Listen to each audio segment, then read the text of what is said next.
Good afternoon all. എല്ലാവർക്കും smart Shri അക്കാദമിയുടെ മറ്റൊരു ക്ലാസ്സിലേക്ക് സ്വാഗതം. എൻ്റെ പേര് റഫീഖ് എന്നാണ്. നമ്മൾ പഠിക്കാൻ പോകുന്ന വിഷയം അല്ലെങ്കിൽ നമ്മൾ ചർച്ച ചെയ്യാൻ പോകുന്ന വിഷയം എന്ന് പറയുന്നത് ഇന്ത്യൻ ഭരണഘടനയാണ്, കോൺസ്റ്റിറ്റ്യൂഷനാണ്. നമ്മൾ കഴിഞ്ഞ ക്ലാസ്സിൽ 91 ഭരണഘടനാ ഭേദഗതി എടുത്തു. പക്ഷേ ചില സാങ്കേതിക തകരാറുകൾ കൊണ്ട് നിങ്ങളിൽ പലർക്കും ക്ലാസ്സുകൾ കേൾക്കാൻ കഴിയുന്നില്ല എന്ന് പറഞ്ഞതിനെ തുടർന്നുകൊണ്ട് നമുക്ക് ആ ക്ലാസ് എന്ത് ചെയ്യേണ്ടി വന്നു? പകുതിയിൽ നിർത്തേണ്ടതായിട്ട് വന്നു. അപ്പോ നമ്മൾ അന്ന് നമുക്ക് എടുക്കാൻ കഴിയാതെ പോയ അല്ലെങ്കിൽ നമുക്ക് പകുതി എടുത്ത് നിർത്തേണ്ടി വന്ന ആ ക്ലാസ് നമ്മൾ വീണ്ടും എടുക്കുകയാണ്. നിങ്ങൾക്ക് അന്ന് കേൾക്കുന്നതിനായിട്ടുള്ള ചില ബുദ്ധിമുട്ടുകൾ, ചില സാങ്കേതിക തകരാറുകൾ ഉണ്ടായതുകൊണ്ട് ഇവിടെ ഉണ്ടായിരുന്നു. അപ്പോ ആ ക്ലാസ് എന്ത് ചെയ്യാൻ പറ്റിയില്ല, നമുക്ക് വളരെ കൃത്യമായിട്ട് എടുക്കുവാനായിട്ട് കഴിഞ്ഞില്ല.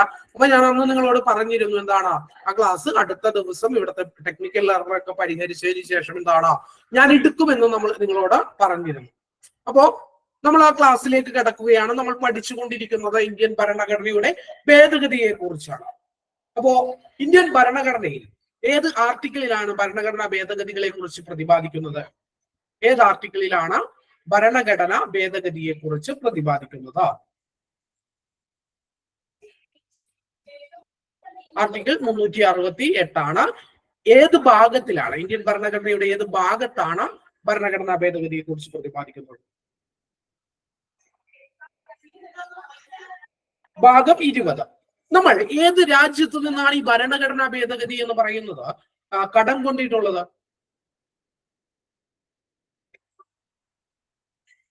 ദക്ഷിണാഫ്രിക്കയിൽ നിന്നാണ്. അപ്പോ എന്താണ് ഭരണഘടനാ ഭേദഗതി എന്നുള്ളത് നിങ്ങൾക്കറിയാം. നമ്മളുടെ ഇന്നത്തെ ഭരണഘടനയിൽ അല്ലെങ്കിൽ ഇന്ത്യയിൽ നിലവിൽ വന്ന ഭരണഘടനയിൽ അതിന്റെ ഏതെങ്കിലും വകുപ്പുകൾ മാറ്റുകയോ അല്ലെങ്കിൽ പുതുതായിട്ടുള്ള വകുപ്പുകൾ അതിൽ ഉൾപ്പെടുത്തുകയോ ചെയ്യുന്ന ആ നടപടിക്രമത്തെയാണ് നമ്മൾ എന്തെന്ന് വിളിക്കുക? ഭരണഘടനാ ഭേദഗതി എന്ന് വിളിക്കുക. സൗത്ത് ആഫ്രിക്കയിൽ നിന്നാണ് നമ്മൾ ആ ഭേദഗതി എന്ത് ചെയ്തിട്ടുള്ളത്? കടമെടുത്തിട്ടുള്ളത്. അപ്പോ ഈ പറയുന്ന ഭരണഘടന ഭേദഗതി ചെയ്യുവാൻ ഇന്ത്യയിൽ അധികാരമുള്ളത് ആർക്കാണ്? ഭരണഘടന ഭേദഗതി ചെയ്യുവാൻ ഇന്ത്യയിൽ അധികാരമുള്ളത് ആർക്കാണ്? അത് ഇന്ത്യയുടെ പാർലമെന്റിനാണ്. ഇന്ത്യയുടെ പാർലമെന്റിനാണ് ഇന്ത്യൻ ഭരണഘടന ഭേദഗതി ചെയ്യുവാനുള്ള അധികാരമുള്ളത്. ഇന്ത്യയിൽ പാർലമെന്റ് എന്ന് പറഞ്ഞാൽ എന്താണ്? ഇന്ത്യയിൽ പാർലമെന്റ് എന്ന് പറഞ്ഞാൽ ലോകസഭ, രാജ്യസഭ, പിന്നെ അത് മാത്രമേ ഉള്ളൂ? ഇല്ല. ലോകസഭയും രാജ്യസഭയും മാത്രമല്ല. ലോകസഭയും രാജ്യസഭയും മാത്രമായി കഴിഞ്ഞാൽ എന്തായി മാറില്ല? അത് പാർലമെന്റ് ആയിട്ട് മാറില്ല. അവിടെ എന്തുകൂടി വരും? അവിടെ president, office of the president കൂടി ഇൻക്ലൂഡ് ചെയ്യുമ്പോഴാണ് അതെന്തായിട്ട് മാറുന്നത്? അത് ഇന്ത്യയുടെ പാർലമെന്റ് ആയിട്ട് മാറുന്നത്. അപ്പോ ഇതാണ് നമുക്ക് ഒരു ഇൻട്രൊഡക്ഷൻ ആയിട്ട് നമ്മൾ എല്ലാ ക്ലാസ്സുകളിലും പറയാറുള്ള കാര്യമാണ് എന്ന് പറയുന്നത്. ഇപ്പൊ പറഞ്ഞ കാര്യങ്ങൾ തന്നെ നമ്മൾ നമ്മളുടെ LDCയുടെ സിലബസിലുള്ള അവസാനത്തെ ഭരണഘടനാ ഭേദഗതി ആയിട്ടുള്ള 91 ഭരണഘടനാ ഭേദഗതിയാണ് നമ്മൾ പഠിക്കാൻ പോകുന്നത്. നോക്കുക, എല്ലാവർക്കും സ്ക്രീൻ കാണാൻ കഴിയുന്നുണ്ട് എന്ന് കരുതുന്നു.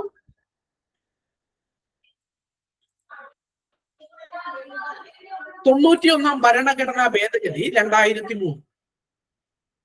ഈ 91 ഭരണഘടനാ ഭേദഗതിയുടെ പ്രധാനപ്പെട്ട ലക്ഷ്യം എന്തായിരുന്നു? 91 ഭരണഘടനാ ഭേദഗതിയുടെ പ്രധാനപ്പെട്ട ലക്ഷ്യം എന്ന് പറയുന്നത് നമ്മൾ പഠിപ്പിച്ചു 52 ഭേദഗതിയെ കുറിച്ച് നിങ്ങൾ പഠിച്ചിട്ടുണ്ട്. 52 ഭേദഗതി. എന്തിനെ കുറിച്ചാണ് 52 ഭരണഘടനാ ഭേദഗതി പറയുന്നത്? 52 ഭേദഗതി എന്തിനെ കുറിച്ചാണ് പ്രതിപാദിക്കുന്നത്? കൂറുമാറ്റ നിരോധന നിയമം അല്ലെങ്കിൽ ആന്റി ഡിഫെക്ഷൻ ലോ എന്ന് ഇംഗ്ലീഷിൽ പറയും. ഈ കൂറുമാറ്റ നിരോധന നിയമത്തെ ശക്തിപ്പെടുത്തുക എന്നുള്ളതായിരുന്നു 91 ഭരണഘടനാ ഭേദഗതിയുടെ ഏറ്റവും പ്രധാനപ്പെട്ട ലക്ഷ്യം എന്ന് പറയുന്നത്. 52 ഭരണഘടനാ ഭേദഗതി വഴി ഇന്ത്യയിൽ നിലവിൽ വന്ന കൂറുമാറ്റ നിരോധന നിയമത്തെ ശക്തിപ്പെടുത്തുക എന്നുള്ളതാണ് ഇതിന്റെ പ്രധാനപ്പെട്ട ലക്ഷ്യം എന്ന് പറയുന്നത്. ഈ പറയുന്ന 91 ഭരണഘടനാ ഭേദഗതിയുടെ പ്രധാനപ്പെട്ട ലക്ഷ്യം എന്ന് പറയുന്നത്. എന്നാൽ അത് മാത്രമായിരുന്നില്ല 91 ഭേദഗതിയിൽ ഉണ്ടായിരുന്നത്, മറ്റു കുറച്ച് കാര്യങ്ങൾ കൂടി ഉണ്ടായിരുന്നു. പക്ഷെ പ്രധാന ലക്ഷ്യം എന്ന് പറയുന്നത് എന്തായിരുന്നു? പ്രധാന ലക്ഷ്യം എന്ന് പറയുന്നത് 52-ാം ഭരണഘടനാ ഭേദഗതി വഴി ഇന്ത്യയിൽ നിലവിൽ വന്ന കൂറുമാറ്റ നിരോധന നിയമം അല്ലെങ്കിൽ എന്താണ് ആന്റി ഡിഫെക്ഷൻ ലോയെ എന്ത് ചെയ്യുക, കൂടുതൽ ശക്തിപ്പെടുത്തുക എന്നുള്ളതായിരുന്നു 91-ാം ഭരണഘടനാ ഭേദഗതിയുടെ ലക്ഷ്യം എന്ന് പറയുന്നത്. ഇത് ഇന്ത്യയിൽ അവതരിപ്പിക്കപ്പെട്ടത്, ഇന്ത്യയിൽ പാസ്സാക്കപ്പെട്ട വർഷം എന്ന് പറയുന്നത് 2003 എത്രയാണ്? 2003 ഇന്ത്യയിൽ 91-ാം ഭരണഘടനാ ഭേദഗതി എന്ത് ചെയ്യപ്പെടുന്നത്, പാസ്സാക്കപ്പെടുന്നത്. ഇനി ഇത് ഇന്ത്യയിൽ നിലവിൽ വന്നത് എന്നാണ്. 2003 അവതരിപ്പിക്കപ്പെട്ടു, പാസ്സാക്കപ്പെട്ടു, അംഗീകരിക്കപ്പെട്ടു. പക്ഷെ ഇത് നിലവിൽ വരുന്നത് എന്നാണ് എന്ന് ചോദിച്ചാൽ അത് തൊട്ടടുത്ത വർഷമാണ്, 2004 ജനുവരി 1 എന്താണ് 91-ാം ഭരണഘടനാ ഭേദഗതി അവതരിപ്പിക്കപ്പെട്ടതും പാസ്സാക്കപ്പെട്ടതും 2003 അത് നിലവിൽ വന്നത് എന്നാണ്. അത് നിലവിൽ വന്നത് 2004 ജനുവരി 1 ഇത് ഈ പറയുന്ന കൂറുമാറ്റ നിരോധന നിയമം ഇന്ത്യയിൽ അവതരിപ്പിക്കപ്പെടുമ്പോൾ അല്ലെങ്കിൽ അത് ഇന്ത്യയിൽ പാസ്സാക്കപ്പെടുമ്പോൾ, ഇന്ത്യയിൽ നിലവിൽ വരുമ്പോൾ ഇന്ത്യയുടെ പ്രധാനമന്ത്രി എന്ന് പറയുന്നത് ആരായിരുന്നു? ഇന്ത്യയുടെ പ്രധാനമന്ത്രി എന്ന് പറയുന്നത് AB വാജ്പേയി ആയിരുന്നു. ആരായിരുന്നു? അടൽ ബിഹാരി വാജ്പേയി എന്നറിയപ്പെടുന്ന AB വാജ്പേയി ആയിരുന്നു 91-ാമത് ഭരണഘടനാ ഭേദഗതി ഇന്ത്യയിൽ നിലവിൽ വരുമ്പോൾ അല്ലെങ്കിൽ പാസ്സാക്കപ്പെടുമ്പോൾ അല്ലെങ്കിൽ അവതരിപ്പിക്കപ്പെടുമ്പോൾ എന്തുമായിക്കൊള്ളട്ടെ ആ സമയത്ത് ഇന്ത്യയുടെ പ്രധാനമന്ത്രി ആരായിരുന്നു? അത് അടൽ ബിഹാരി വാജ്പേയി ആയിരുന്നു. അതുപോലെ തന്നെ ഈ നിയമം അല്ലെങ്കിൽ ഈ ഭരണഘടനാ ഭേദഗതി, അതായത് 91-ാമത് ഭരണഘടനാ ഭേദഗതി ഇന്ത്യയിൽ അവതരിപ്പിക്കപ്പെടുമ്പോൾ, പാസ്സാക്കപ്പെടുമ്പോൾ, നിലവിൽ വരുമ്പോൾ ഇന്ത്യയുടെ പ്രസിഡന്റ് ആരാണെന്ന് ചോദിച്ചാൽ അതിന്റെ ഉത്തരം ഇന്ത്യയുടെ എന്താണ്? ജനകീയനായിട്ടുള്ള പ്രസിഡന്റ് ആയിട്ടുള്ള പീപ്പിൾസ് പ്രസിഡന്റ് എന്നറിയപ്പെടുന്നത് ആരാണ്? Doctor APJ Abdul Kalam. ആരാണ്? ഡോക്ടർ APJ അബ്ദുൽ കലാം ആയിരുന്നു എന്തെന്ന് പറയുന്നത് ഇന്ത്യയുടെ രാഷ്ട്രപതി എന്ന് പറയുന്നത്. അവതരിപ്പിക്കപ്പെട്ടപ്പോൾ ആരായിരുന്നു പ്രധാനമന്ത്രി? അത് അടൽ ബിഹാരി വാജ്പേയി ആയിരുന്നു. പ്രസിഡന്റ് ആരായിരുന്നു? അത് ഡോക്ടർ APJ അബ്ദുൽ കലാം ആയിരുന്നു. ആരായിരുന്നു? ഡോക്ടർ APJ അബ്ദുൽ കലാം ആയിരുന്നു. ഇനി നമുക്ക് എന്തൊക്കെ മാറ്റങ്ങളാണ് 91-ാം ഭരണഘടനാ ഭേദഗതിയിലൂടെ സംഭവിച്ചത് എന്ന് നമുക്ക് നോക്കാം. ഏറ്റവും പ്രധാനപ്പെട്ട മാറ്റം എന്ന് പറയുന്നത്, അതായത് ഈ 91-ാം ഭരണഘടനാ ഭേദഗതി ഉണ്ടാകുന്നത് വരെ എന്താണ്, നമുക്ക് മന്ത്രിമാരുടെ എണ്ണത്തിൽ, അത് ലോകസഭയിലായിക്കോട്ടെ അല്ലെങ്കിൽ ലോകസഭയിലല്ല കേന്ദ്രത്തിലായിക്കോട്ടെ അല്ലെങ്കിൽ എന്താണ് സംസ്ഥാനങ്ങളിലായിക്കോട്ടെ, എത്ര ആളുകളെ മന്ത്രിമാരാക്കാം എന്നുള്ളതിന് എന്തുണ്ടായിരുന്നില്ല? ഒരു നിയന്ത്രണം ഉണ്ടായിരുന്നില്ല. എന്താണ്? എത്ര ആളുകളെ എന്ത് ചെയ്യാൻ മന്ത്രിമാരാക്കാം എന്നുള്ളതിന് ഒരു നിയന്ത്രണം എന്തുണ്ടായിരുന്നില്ല? ഇന്ത്യയിൽ ഉണ്ടായിരുന്നില്ല. എന്നാൽ ഈ 91-ാം ഭരണഘടനാ ഭേദഗതി പ്രകാരം എന്ത് സംഭവിച്ചു? കേന്ദ്രമന്ത്രിമാരുടെ എണ്ണം എന്നുള്ളത് പ്രധാനമന്ത്രി ഉൾപ്പെടെ, എന്താണ്? പ്രധാനമന്ത്രി ഉൾപ്പെടെ ലോകസഭയിലെ അംഗങ്ങളുടെ എണ്ണത്തിന്റെ 15% കൂടാൻ പാടില്ല എന്ന് വ്യവസ്ഥ ചെയ്തു. പാർലമെന്റിലെ അംഗങ്ങളുടെ എണ്ണത്തിന്റെ അല്ല, അത് ശ്രദ്ധിക്കണം. എന്താണ്? 91-ാം ഭരണഘടനാ ഭേദഗതി പ്രകാരം കേന്ദ്ര ഗവൺമെന്റിൽ എന്താണ്? ലോകസഭയുടെ ആകെ അംഗങ്ങളുടെ 15% കൂടുതൽ എന്ത് പാടില്ല? മന്ത്രിമാരും ഉണ്ടാകാൻ പാടില്ല എന്ന വ്യവസ്ഥ ചെയ്തു. അവിടെ നിങ്ങൾ നോക്കുക, ഒരു ഉദാഹരണമാണ് കൊടുത്തിരിക്കുന്നത്. അപ്പൊ ഉദാഹരണമായിട്ട് ഇന്ത്യയുടെ ലോകസഭയിൽ എത്ര അംഗങ്ങളുണ്ട്? 543 അംഗങ്ങളുണ്ട്. എത്ര അംഗങ്ങളുണ്ട്? 543 അംഗങ്ങളുണ്ട്.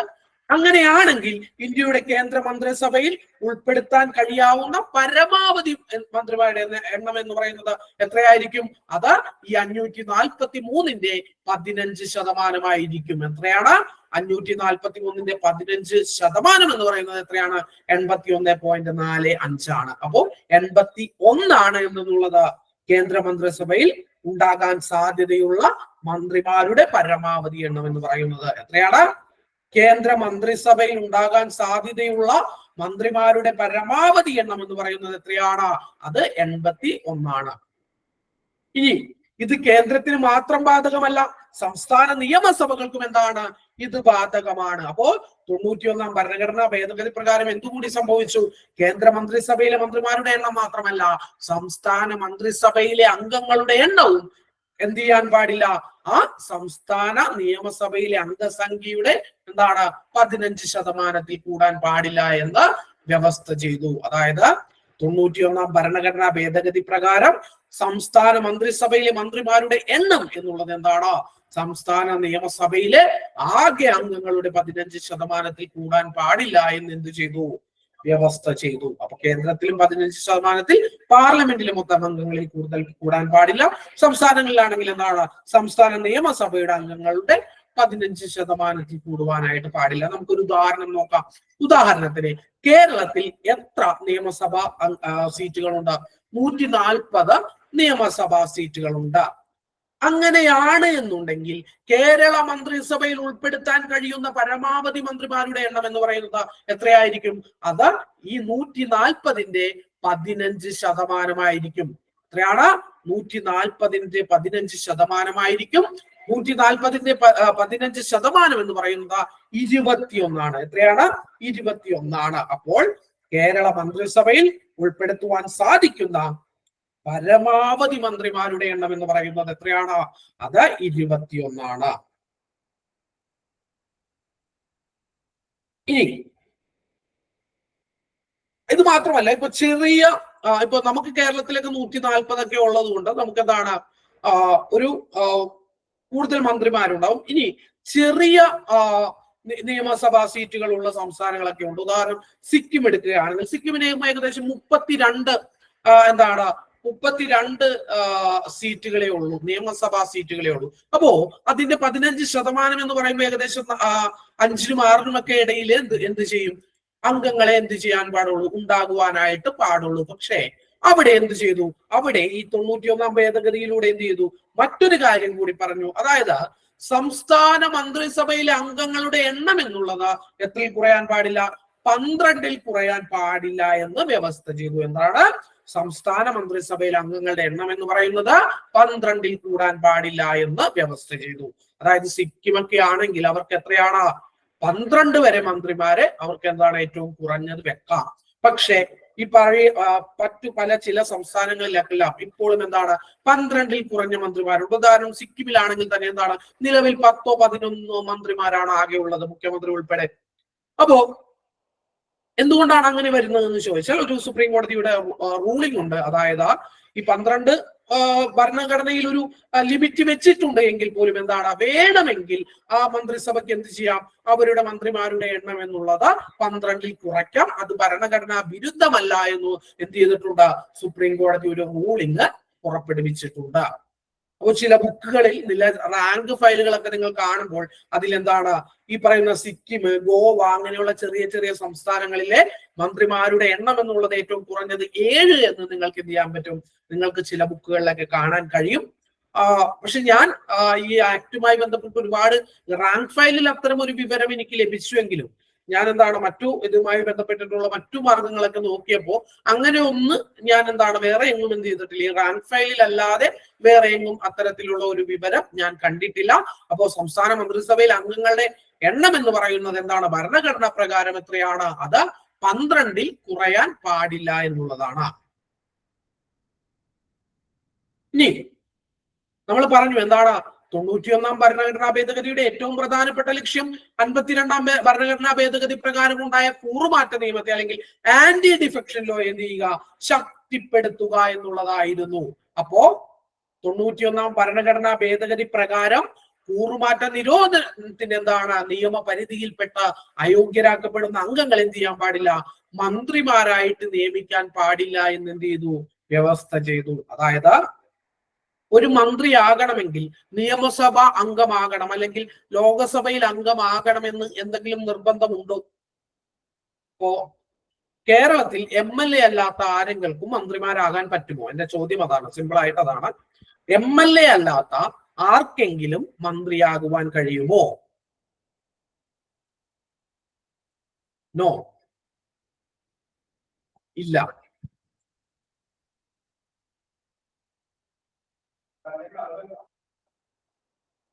വേറെ ആർക്കെങ്കിലും എതിരഭിപ്രായമുണ്ട്? MLA അല്ലെങ്കിൽ മന്ത്രിയാകാൻ പറ്റുമോ?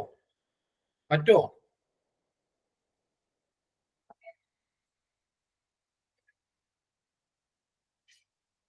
നിങ്ങൾക്ക് ആർക്കും അഭിപ്രായങ്ങളൊന്നുമില്ലേ? കേരളത്തിൽ MLA ആകാതെ മന്ത്രിയാകാൻ പറ്റുമോ എന്നുള്ളതാണ് എന്റെ ചോദ്യം. അല്ലെങ്കിൽ പാർലമെന്റിൽ മെമ്പർ ആകാതെ അല്ലെങ്കിൽ MP ആകാതെ കേന്ദ്രമന്ത്രി ആകുവാൻ പറ്റുമോ എന്നുള്ളതാണ് എന്റെ ചോദ്യം. സിമ്പിൾ ആണ് ചോദ്യം. യെസ് ഓർ നോ എന്ന് കമന്റ് ചെയ്യുക. യെസ്, ആര്യ MK യെസ് എന്ന് കമന്റ് ചെയ്യുന്നു. സ്വതന്ത്ര സ്ഥാനാർത്ഥി ആയാലും അയാൾ MLA MP ആയാലല്ലേ അയാൾ മന്ത്രിയാക്കാറുള്ളൂ. അയാളും MLA തന്നെയാണ്, MP തന്നെയാണ്. ഈ യെസ് എന്ന് പറഞ്ഞാൽ നോമിനേറ്റഡ് ആയാലും അദ്ദേഹം MP ആണ്. നിങ്ങൾ മനസ്സിലാക്കേണ്ടത്, സുരേഷ് ഗോപിയെ രാജ്യസഭയിലേക്ക് നോമിനേറ്റ് ചെയ്യപ്പെടുമ്പോൾ അദ്ദേഹം മെമ്പർ ഓഫ് പാർലമെന്റ് ആണ്. അതുകൊണ്ട് അദ്ദേഹത്തെ എന്ത് ചെയ്യാം? മന്ത്രിയാക്കാം. എന്റെ ചോദ്യം അതല്ല. MP ആകാതെ അല്ലെങ്കിൽ MLA ആകാതെ ഒരു മന്ത്രിയെ ഉണ്ടാക്കാൻ പറ്റുമോ എന്നുള്ളതാണ് എന്റെ ചോദ്യം. യെസ് എന്ന് ഉത്തരം പറഞ്ഞ ആളുകൾ എന്തുകൊണ്ടാണ് എന്നുള്ള അതിന്റെ കാരണം എന്ന് പറയുന്നു. യെസ് എന്ന് പറഞ്ഞ ആളുകൾ എന്തുകൊണ്ടാണ് അത് പറ്റുമെന്ന് പറഞ്ഞത്?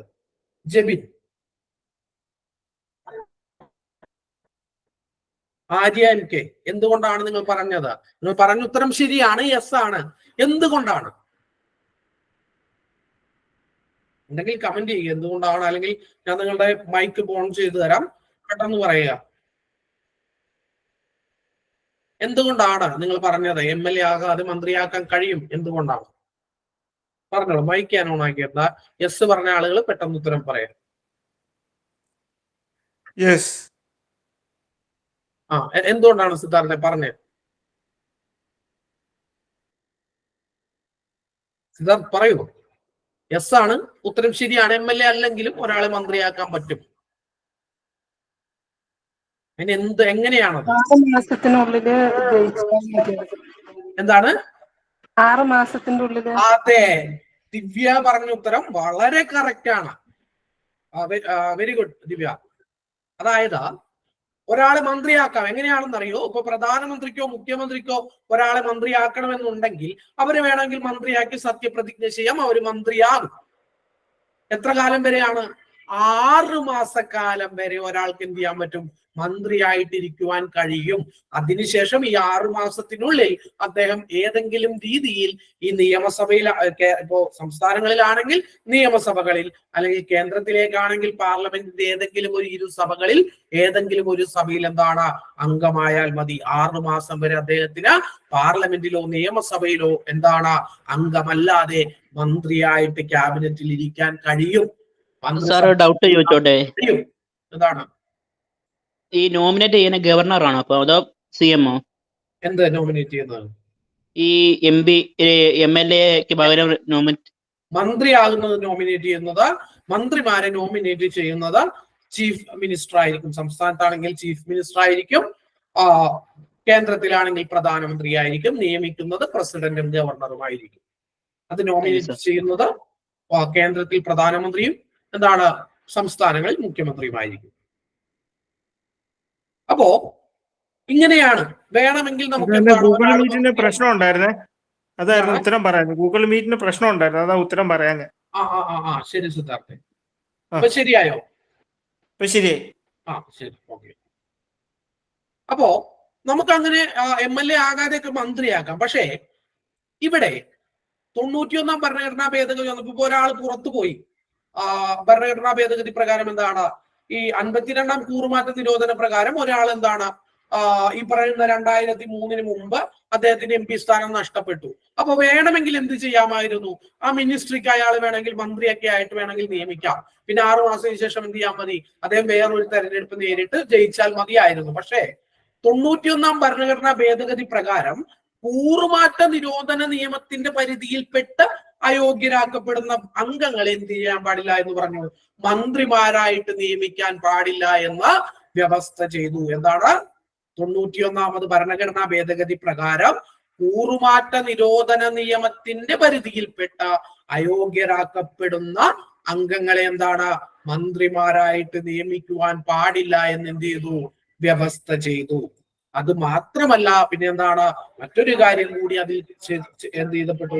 ചേർത്തെഴുതപ്പെട്ടു. അതാ ഇങ്ങനെയാണ്: 91 ഭരണഘടനാ ഭേദഗതി പ്രകാരം കൂറുമാറ്റ നിരോധന നിയമത്തിന്റെ പരിധിയിൽപ്പെട്ട് അയോഗ്യരാക്കപ്പെടുന്ന വ്യക്തികൾക്ക് എന്താണ് പൊതുഖജനാവിൽ നിന്ന് ശമ്പളം അനുവദിക്കുന്ന യാതൊരു പദവിയും വഹിക്കുവാൻ കഴിയില്ല എന്ന് വ്യവസ്ഥ ചെയ്തു. എന്താണ് 91 ഭരണഘടനാ ഭേദഗതി പ്രകാരം കൂറുമാറ്റ നിയമനത്തിന്റെ പരിധിയിൽപ്പെട്ട് അയോഗ്യരാക്കപ്പെടുന്ന വ്യക്തിക്ക് എന്താണ് പൊതുഖജനാവിൽ നിന്ന് ശമ്പളം അനുവദിക്കുന്ന യാതൊരു പദവിയും വഹിക്കുവാൻ കഴിയില്ല എന്ന് എന്ത് ചെയ്തു 91 ഭരണഘടനാ ഭേദഗതി പ്രകാരം വ്യവസ്ഥ ചെയ്തു.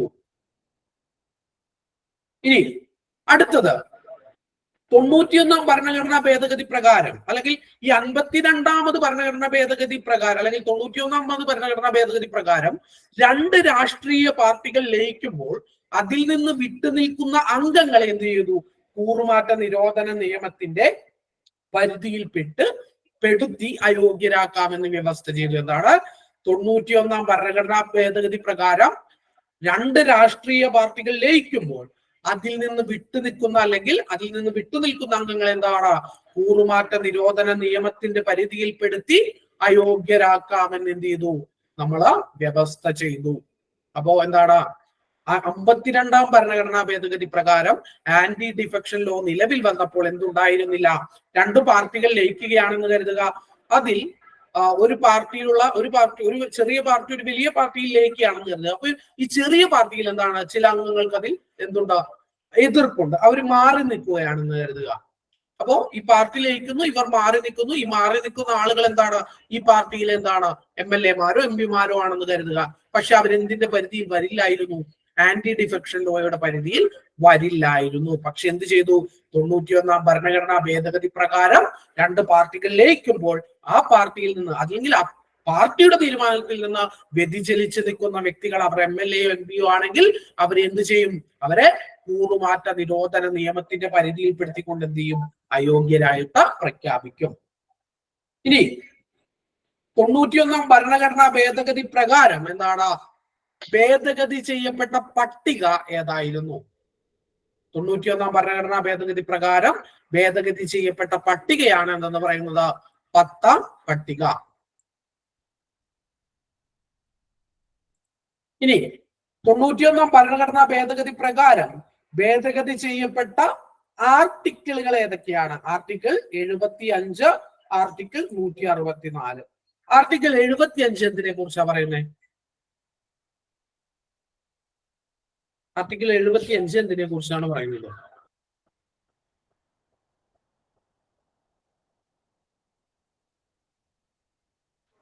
അറിയില്ല. ഇന്ത്യക്ക് ഒരു പ്രധാനമന്ത്രിയെ ഗവർണർ നിയമിക്കണമെന്നും പ്രധാനമന്ത്രിയുടെ എന്താണ്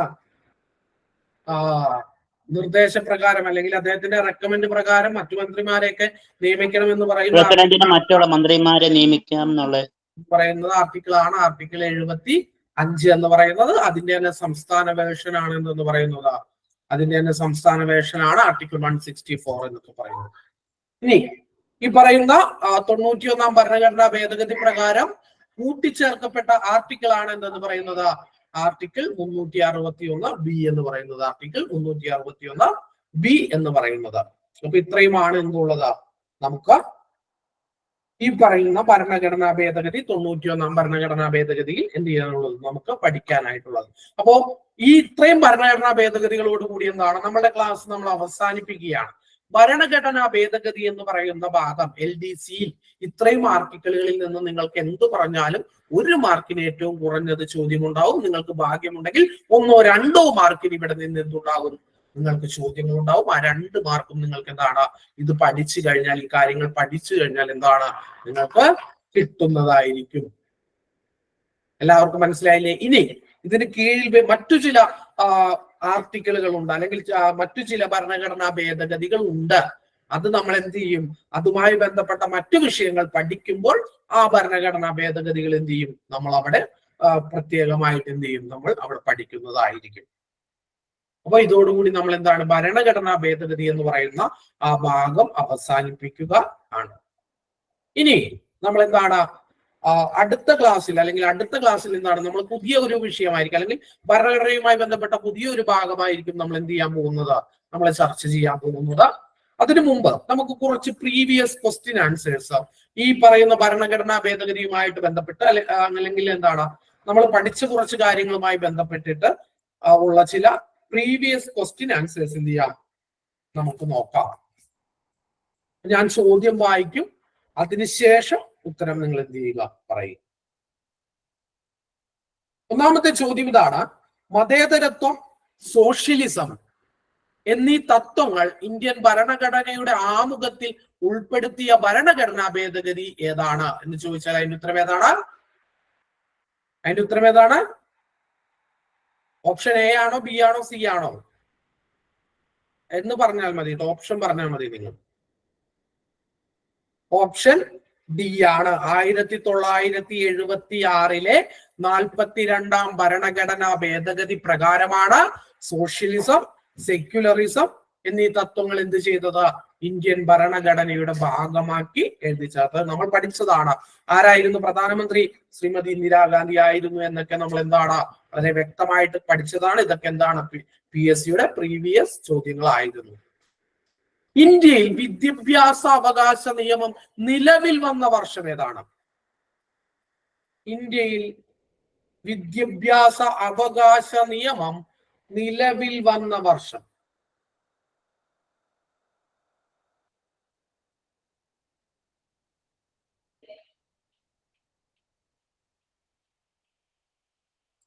ചില ആളുകൾ 2009 പറയുന്നുണ്ട്, 2010 പറയുന്നുണ്ട്. ഉത്തരം 2010 ആണ്. എന്തുകൊണ്ടാണ്? ചോദ്യം എന്താണ്? ഇന്ത്യയിൽ വിദ്യാഭ്യാസ അവകാശ നിയമം പാസാക്കപ്പെട്ട വർഷമല്ല ചോദിക്കുന്നത്.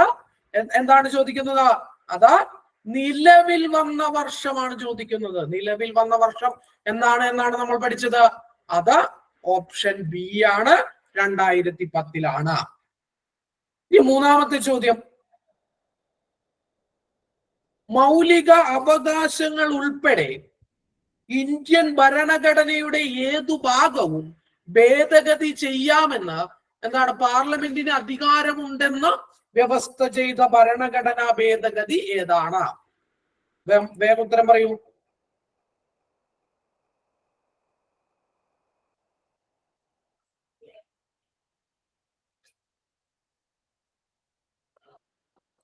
ഓപ്ഷൻ ബി ആണ്. 24ാമത് ഭരണഘടനാ ഭേദഗതി. 24ാമത് ഭരണഘടനാ ഭേദഗതി പ്രകാരമാണ് എന്ത് നടപ്പിലാക്കിയത്? മൗലിക അവകാശം ഉൾപ്പെടെയുള്ള ഏത് ഭരണഘടനയുടെ ഭാഗവും പാർലമെന്റിന് ഭേദഗതി ചെയ്യാമെന്ന് വ്യവസ്ഥ ചെയ്തത്. വർഷം ഏതാണ്? ഏത് വർഷമാണ് 24ാമത് ഭരണഘടനാ ഭേദഗതി പാസ്സാക്കപ്പെട്ടത്? ഏത് വർഷമാണ്? 1971. 1971. Very good. ഇനി അടുത്തത്: ഇന്ത്യയിൽ വിവരാവകാശ നിയമം നിലവിൽ വന്ന വർഷം. ഇന്ത്യയിൽ വിവരാവകാശ നിയമം നിലവിൽ വന്നത് option A 2002, B 2003, C 2004, option D 2005. Option D 2005.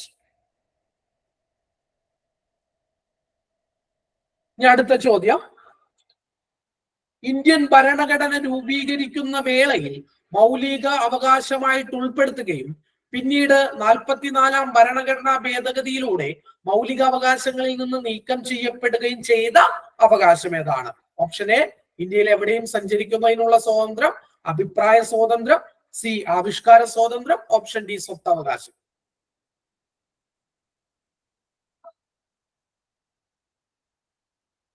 Option D സ്വത്തവകാശം. Very good. ഓപ്ഷൻ ഡി സ്വത്തവകാശം. സ്വത്തവകാശം. ഇനി അടുത്ത ചോദ്യം: 44ാം ഭരണഘടനാ ഭേദഗതിയുമായി ബന്ധപ്പെട്ട ശരിയായിട്ടുള്ള പ്രസ്താവന ഏതാണ്? അപ്പൊ നമ്മൾ പ്രസ്താവന ചോദ്യമാണ് ആൻസർ ചെയ്യാൻ പോകുന്നത്. നമുക്ക് നോക്കാം. അതായത് ഒന്നാമത്തെ പ്രസ്താവന ഇങ്ങനെയാണ്: വസ്തു അവകാശം മൗലികാവകാശങ്ങളിൽ നിന്ന് നീക്കം ചെയ്യുകയും ആർട്ടിക്കിൾ 300A പ്രകാരം അത് നിയമാവകാശമാക്കി മാറ്റുകയും ചെയ്തു. ഒന്നാമത്തെ സ്റ്റേറ്റ്മെന്റ്. രണ്ടാമത്തെ സ്റ്റേറ്റ്മെന്റ്: ഇന്ത്യയുടെയോ അല്ലെങ്കിൽ അതിന്റെ ഏതെങ്കിലും പ്രദേശമോ അതിന്റെ സുരക്ഷയെ യുദ്ധം, ബാഹ്യ ആക്രമണം, സായുധ കലാപം എന്നിവയാൽ ഭീഷണി നേരിടുമ്പോൾ മാത്രമേ അടിയന്തരാവസ്ഥ പ്രഖ്യാപിക്കാൻ സാധിക്കൂ. രണ്ടാമത്തെ സ്റ്റേറ്റ്മെന്റ്. ഇനി മൂന്നാമത്തെ സ്റ്റേറ്റ്മെന്റ്, അടിയന്തരാവസ്ഥയുടെ കാലത്താണ് 44ാം ഭരണഘടനാ ഭേദഗതി എന്ത് ചെയ്യപ്പെട്ടത്, പാസ്സാക്കപ്പെട്ടത്. മൂന്നാമത്തെ സ്റ്റേറ്റ്മെന്റ്. ഓപ്ഷൻ ഇങ്ങനെയൊക്കെയാണ്. ഓപ്ഷൻ എ 1, 2, 3 ശരിയാണ്. ഓപ്ഷൻ ബി 2, 3 ശരിയാണ്. ഓപ്ഷൻ സി 3 മാത്രം ശരിയാണ്. ഓപ്ഷൻ ഡി 1, 2 ശരിയാണ്. ഓപ്ഷൻ ഡി 1, 2 ശരിയാണ്. ഓപ്ഷൻ ഡി 2, 1, 2 ശരിയാണ്. ഓപ്ഷൻ ഡി അല്ലാതെ വേറെ ആർക്കെങ്കിലും എന്തെങ്കിലും ഇതുണ്ടോ? ഇല്ല. വ്യത്യസ്ത അഭിപ്രായങ്ങളുണ്ടോ ആർക്കെങ്കിലും? ഇല്ല. അവിടെ വ്യത്യസ്തമായിട്ടുള്ള അഭിപ്രായങ്ങൾ വരേണ്ട കാര്യമില്ല.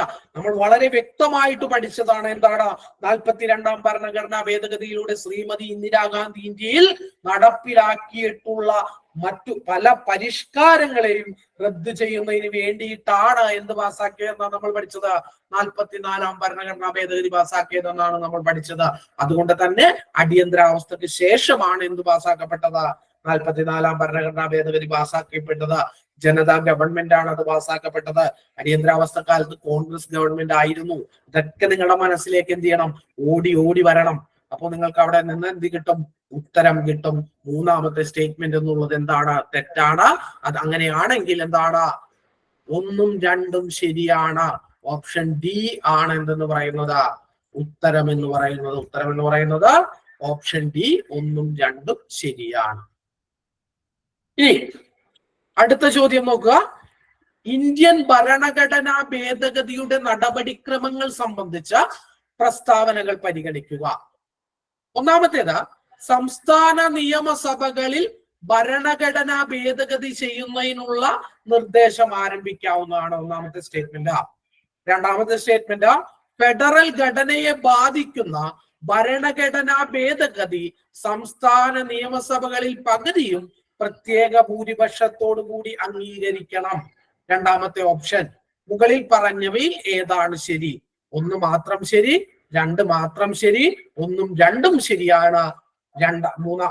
ലാസ്റ്റ് ഓപ്ഷൻ എന്ന് പറയുന്നത് 1ഉം 2ഉം ശരിയല്ല. ഏതാണ്?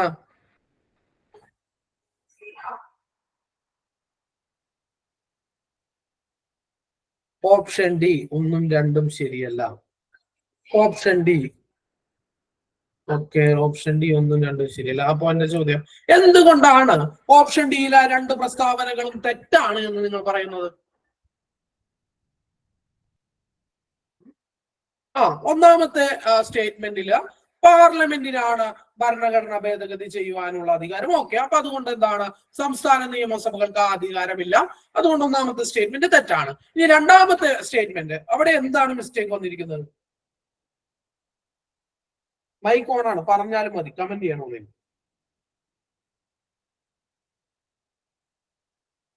നിങ്ങള് ഓപ്ഷൻ ഡി പറഞ്ഞു. എന്തുകൊണ്ട്? നിങ്ങൾ പ്രീവിയസ് ആൻസർ ചെയ്തത് കൊണ്ട് എനിക്കത് അറിയാമെന്ന് പറയരുത് കേട്ടോ. എന്തുകൊണ്ട്, അവിടെ എന്താണ് തെറ്റെന്ന് നിങ്ങൾക്ക് അറിയണം, എങ്കിലേ കാര്യമുള്ളൂ. എന്താണ് സാർ, ഭരണഘടന ഭേദഗതി ചെയ്യാൻ പാർലമെന്റിന് മാത്രമേ അവകാശമുള്ളൂ.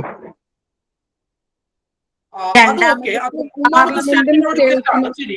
എന്റെ ചോദ്യം, ഫെഡറൽ ഘടനയെ ബാധിക്കുന്ന ഭരണഘടനാ ഭേദഗതി സംസ്ഥാന നിയമസഭകളിൽ പകുതിയും പ്രത്യേക ഭൂരിപക്ഷത്തോടെ പാസ്സാക്കണം. ഈ അടിസ്ഥാന തത്വങ്ങൾ മാറ്റാൻ പറ്റത്തില്ല.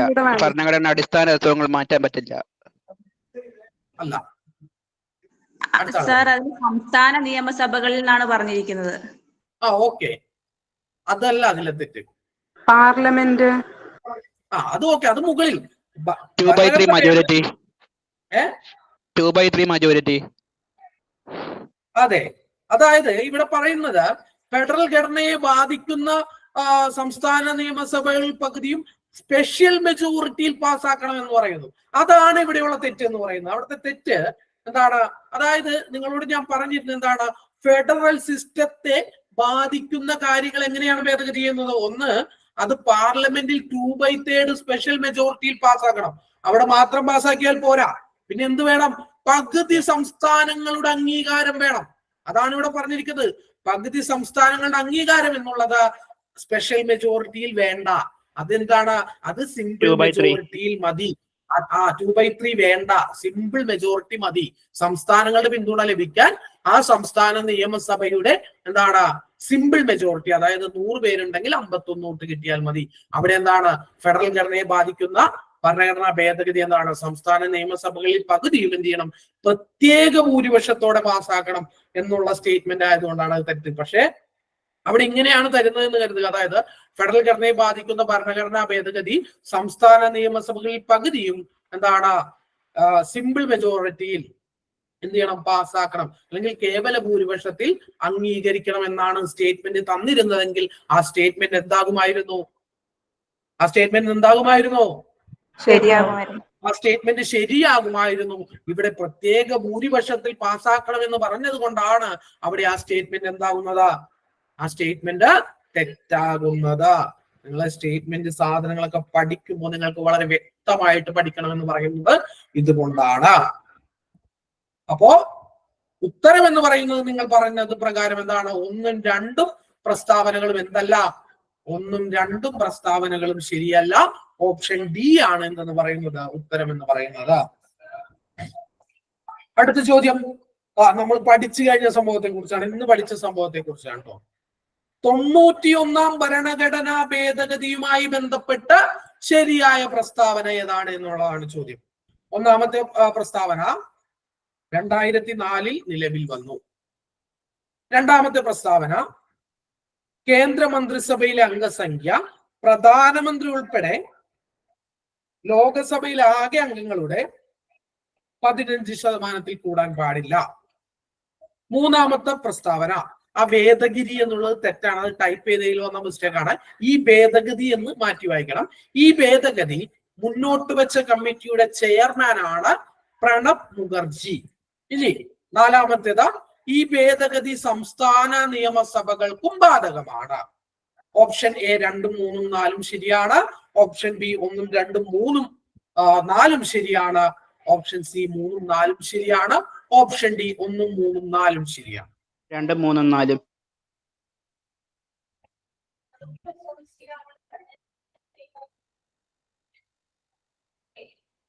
ഉത്തരം ടൈപ്പ് ചെയ്തോളൂ. ഉത്തരം ടൈപ്പ് ചെയ്യല്ലോ. Option A.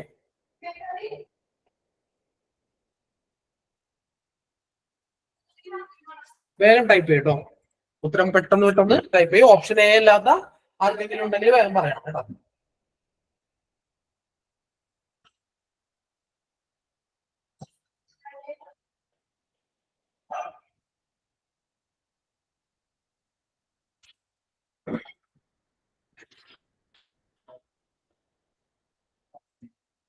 എല്ലാവർക്കും ഓപ്ഷൻ എ ആണ് ശരി ഉത്തരം.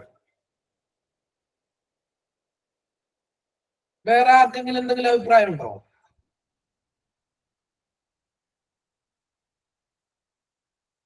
വേറെ ആർക്കെങ്കിലും എന്തെങ്കിലും അഭിപ്രായം ഉണ്ടോ? നിങ്ങൾ പറഞ്ഞത് ഓപ്ഷൻ എ ആണ്. 2ഉം 3ഉം 4ഉം ശരിയാണ് എന്നാണ് നിങ്ങൾ പറഞ്ഞത്. അപ്പൊ ഒന്നാമത്തെ സ്റ്റേറ്റ്മെന്റ് തെറ്റാണോ? തെറ്റാണ് സാർ. 2003 നിലവിൽ വന്നത്. ചോദ്യം എന്താണ് അവിടെ വന്നേക്കുന്നത്? ഈ 91ാം ഭരണഘടനാ ഭേദഗതി പാസ്സാക്കപ്പെട്ട ദിവസമല്ല ചോദിച്ചിരിക്കുന്നത്, നിലവിൽ വന്നത്. ഞാൻ ഇപ്പൊ നിങ്ങളെ പഠിപ്പിച്ചിട്ടുള്ളൂ. 2004 ജനുവരി 1-നാണ് 91ാം ഭരണഘടനാ ഭേദഗതി നിലവിൽ വന്നത് എന്ന് ഞാൻ നിങ്ങളെ പഠിപ്പിച്ചതാണ് അല്ലെ? പ്രണബ് മുഖർജി എന്നുള്ളത് പ്രണബ് കുമാർ മുഖർജിയാണ് ഇവിടെ നമ്മൾ പറയാത്ത ഒരു സംഭവം ഉള്ളത്. ഇതിൽ ബാക്കി എല്ലാ സ്റ്റേറ്റ്മെന്റും ഞാൻ നിങ്ങൾക്ക് പഠിപ്പിച്ചു തന്നിട്ടുള്ളതാണ്. പ്രണബ് കുമാർ മുഖർജിയുടെ സ്റ്റേറ്റ്മെന്റ് മാത്രമാണ് നിങ്ങൾക്ക് എന്ത് ചെയ്യാനുള്ളത്, അറിയാത്തതായിട്ടുള്ളത്. ഇത്തരം സാഹചര്യങ്ങളിൽ നമ്മൾ എങ്ങനെയാണ് ക്വസ്റ്റ്യൻ ആൻസർ ചെയ്യുന്നത് എന്നുള്ളതാണ് നിങ്ങളോട് ഞാൻ പറയാൻ പോകുന്നത്. അതായത് നിങ്ങൾക്ക് അതിൽ 3 സ്റ്റേറ്റ്മെന്റുകൾ അറിയാം, ഒരു സ്റ്റേറ്റ്മെന്റ് നിങ്ങൾക്ക് അറിയില്ല. അതാണല്ലോ ഇവിടുത്തെ പ്രശ്നം. നോക്കുക, നിങ്ങൾക്കറിയാം ഒന്നാമത്തെ സ്റ്റേറ്റ്മെന്റ് 2004 നിലവിൽ വന്നു. അത് എന്താണ്? ശരിയായിട്ടുള്ള ഒരു പ്രസ്താവനയാണ് അല്ലെ? ശരിയായിട്ടുള്ള പ്രസ്താവനയാണ്. രണ്ടാമത്തെ പ്രസ്താവന കേന്ദ്രമന്ത്രിസഭയിലെ അംഗങ്ങളുടെ എന്താണ്? പ്രധാനമന്ത്രി ഉൾപ്പെടെ 5% കൂടാൻ പാടില്ല. ശരിയായിട്ടുള്ള പ്രസ്താവനയാണ്. അവിടെ നിങ്ങൾക്ക് അഭിപ്രായ വ്യത്യാസം ആർക്കില്ലല്ലോ. നാലാമത്തെ സ്റ്റേറ്റ്മെന്റും എന്താണ്? ഈ ഭേദഗതി സംസ്ഥാന നിയമസഭകൾക്കും ബാധകമാണ്. ഓക്കെ ആണോ? അതും നിങ്ങൾക്ക് ആർക്കെങ്കിലും അഭിപ്രായ വ്യത്യാസം ഉണ്ടോ? നിങ്ങൾ പഠിച്ച കാര്യം തന്നെയല്ലേ അവിടെ 3 പറഞ്ഞത്. ഇനി ഈ ഭേദഗതി മുന്നോട്ട് വെച്ച കമ്മിറ്റിയുടെ ചെയർമാൻ പ്രണബ് മുഖർജി ആയിരുന്നു. അത് മാത്രമാണ് നിങ്ങൾക്ക് അറിയാത്ത ഒരു സ്റ്റേറ്റ്മെന്റ് ഉള്ളത്. ഇത്തരം സമയങ്ങളിൽ നിങ്ങൾ ചെയ്യേണ്ടത്, നിങ്ങൾ നേരെ ഓപ്ഷനിലേക്ക് പോവുക. ഓപ്ഷനിലേക്ക് പോയി കഴിഞ്ഞിട്ട് ഒന്നാമത്തേത് ഉത്തരമായിട്ട് വരുമോ? ഇല്ല. എന്തുകൊണ്ട് വരില്ല? അവിടെ 1 എന്ന് പറയുന്നത് ഇല്ല. സി എന്ന് പറയുന്നത് ഓപ്ഷൻ ആയിട്ട് വരുമോ? സി ഓപ്ഷൻ ഉത്തരമായിട്ട് വരുമോ? ഇല്ല. ഇല്ല. എന്തുകൊണ്ടാണ് സി ഉത്തരമായിട്ട് വരാത്ത കാരണം? 1 ഇല്ല, 2 ഇല്ല, 1, 3, 4. ഡി ഓപ്ഷൻ ആയിട്ട് വരുമോ? ഇല്ല. അവിടെ 2 എന്ന് പറയുന്ന നിങ്ങൾക്കറിയാവുന്ന ഒരു പ്രസ്താവന ആ ഉത്തരത്തിലില്ല. ഇതെല്ലാം ഒഴിവാക്കി കഴിയുമ്പോൾ നിങ്ങൾക്ക് അവിടെ ഒരു ഉത്തരമേ കിട്ടുകയുള്ളൂ. ആ ഉത്തരം ഓപ്ഷൻ ബി ആണ്. 1, 2, 3, 4 എല്ലാം ശരിയാണ്. ഇതാണ് അവിടുത്തെ ഉത്തരം എന്ന് പറയുന്നത്. നിങ്ങൾക്കൊരു സ്റ്റേറ്റ്മെന്റ് അറിഞ്ഞില്ല എന്നുണ്ടെങ്കിലും എന്ത് ചെയ്യാൻ കഴിയും? ചില ഉത്തരങ്ങൾ ആൻസറിലേക്ക് എത്തുവാനായിട്ട് കഴിയും.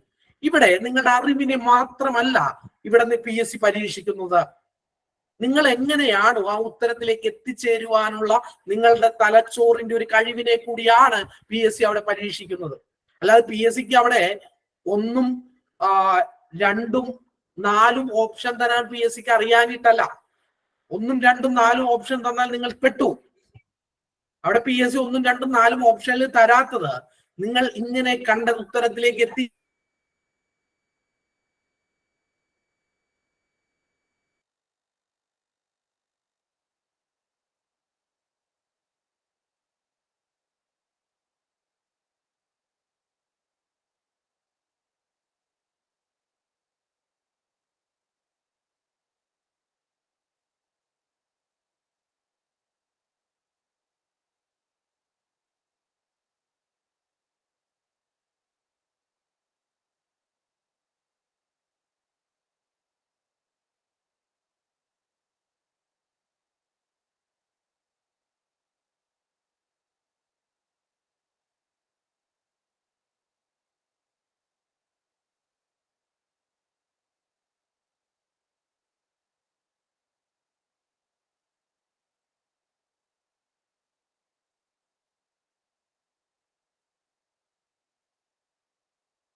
ഹലോ,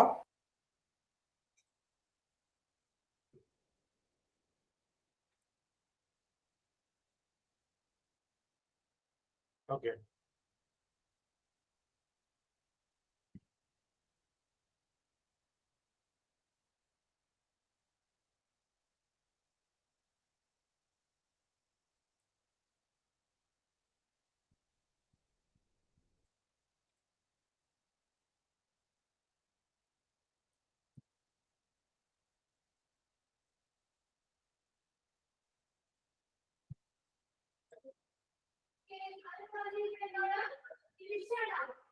സ്ക്രീൻ എല്ലാവർക്കും കാണാൻ കഴിയുന്നുണ്ടെന്ന് കരുതുന്നു.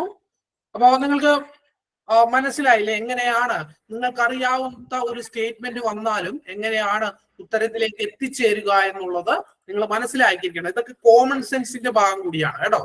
ഇങ്ങനെയൊക്കെയാണ് ഉത്തരത്തിലേക്ക് എത്തിച്ചേരുന്നത്. അല്ലാതെ എല്ലാം ഒന്നും അറിഞ്ഞിരുന്നിട്ട് ആർക്കും PSC പരീക്ഷ ഒന്നും എഴുതാൻ പറ്റില്ല. ഇതൊക്കെ ചെറിയ ഐഡിയകളാണ്. ഓക്കെ. അപ്പോ അതിന്റെ ഉത്തരം എന്ന് പറയുന്നത് എന്താണ്? അതിന്റെ ഉത്തരം എന്ന് പറയുന്നത് ഓപ്ഷൻ ബി ആണ്. 1, 2, 3, 4 എല്ലാ പ്രസ്താവനകളും എന്താണ് അവിടെ ശരിയാണ്. ഇനി അടുത്തതാണ് 73ാം ഭരണഘടനാ ഭേദഗതി എന്തുമായി? ഓപ്ഷൻ കമന്റ് ചെയ്താൽ മതി. എ മാർഗനിർദ്ദേശക തത്വങ്ങൾ, ബി മൗലികാവകാശം, C Panchayati Raj, option D അടിയന്തരാവസ്ഥ.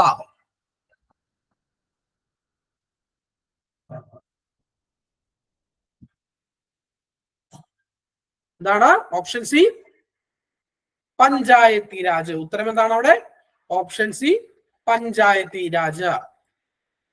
അടുത്ത ചോദ്യം, നീതി ആയോഗിന്റെ ആദ്യത്തെ വൈസ് ചെയർമാൻ ആരാണ്? Ahluwalia, Arvind Panagariya, Krishnamurthy Das, Niranjan Das Gupta. Option B, option B, option B Arvind Panagariya.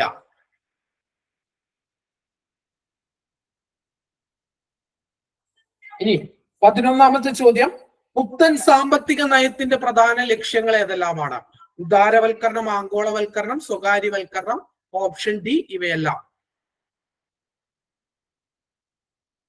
Option D ഇവയെല്ലാം. ഇത് നമ്മൾ പഠിച്ച കാര്യങ്ങളായതുകൊണ്ടാണ് ഇതൊക്കെ നമ്മൾ എന്ത് ചെയ്തിട്ടുള്ളത്, ഇതിൽ ഉൾപ്പെടുത്തിയിട്ടുള്ളത്. 12, പ്ലാനിംഗ് കമ്മീഷൻ നിലവിൽ വന്ന വർഷം. പ്ലാനിംഗ് കമ്മീഷൻ നിലവിൽ വന്ന വർഷം ഏതുത്തരമാണ് ശരി?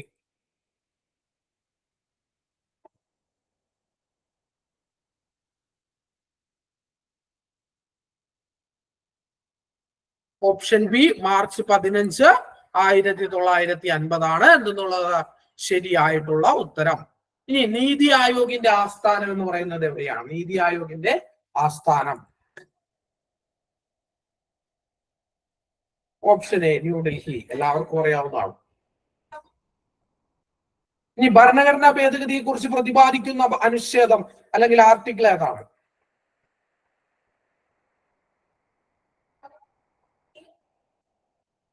Option A